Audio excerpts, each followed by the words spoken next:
What's going on YouTube? Welcome back to another video. Today's video, I'm going to be going over the things that I dislike about my 2013 Chevy Camaro SS.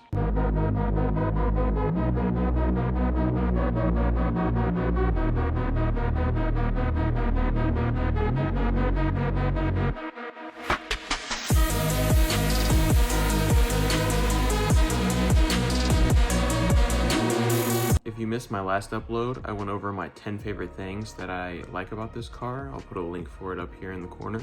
But without further ado, let's get started.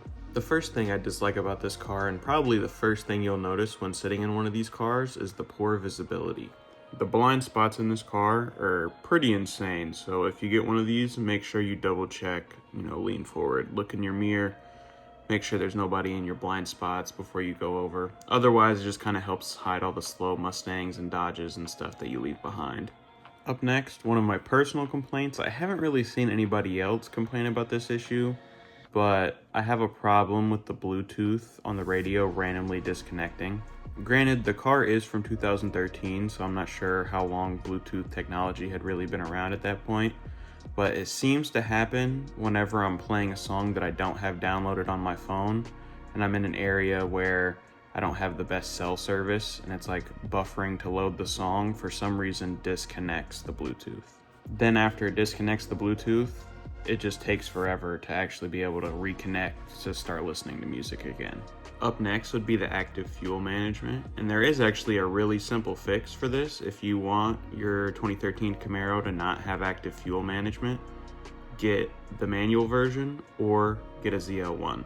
The active fuel management is supposed to increase fuel efficiency, which you can really only do so much on a V8 anyways. So the way the active fuel management works is it pretty much shuts off combustion in 4 out of the 8 cylinders, which turns it into pretty much a 4-cylinder when you're just cruising at a constant speed.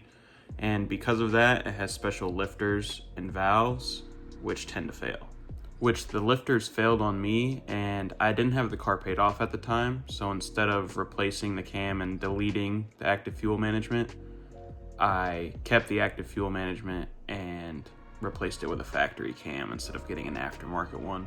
That would have a nice sound to it. One thing I don't have as much of a problem with now as I did when this was my daily driver was the cost of gas. Granted, in the last clip, I was just talking about how fuel efficiency in a V8 is kind of pointless anyways, but that doesn't mean my wallet enjoyed it anymore. In Indiana, it cost me about $70 a week, if not more sometimes, which again, with a V8, what do you kind of expect? But at the same time, just be aware of what you're looking at. Another thing I dislike about this car is the fact that you can't customize the interior lighting.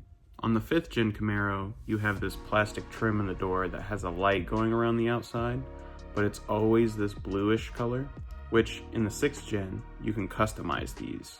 It still looks good, but I just wish I could customize it. And the last thing that I dislike about this car is the ground clearance if you need to work on it at all. If you need to use a jack, you have to have a low profile jack or a lift to conveniently be able to lift this car off the ground. Obviously, most fun cars are going to be low to the ground, so this is kind of expected, but it's just slightly an inconvenience to have to buy a low profile jack, but it's definitely something I'll probably have to do here in the future. That's been about it for this video, so if you guys did enjoy, please make sure you leave a like, comment, subscribe, share the video with a friend, follow my social medias, they'll be linked down in the description. I hope you enjoyed, and I'll see you guys in the next video. Peace.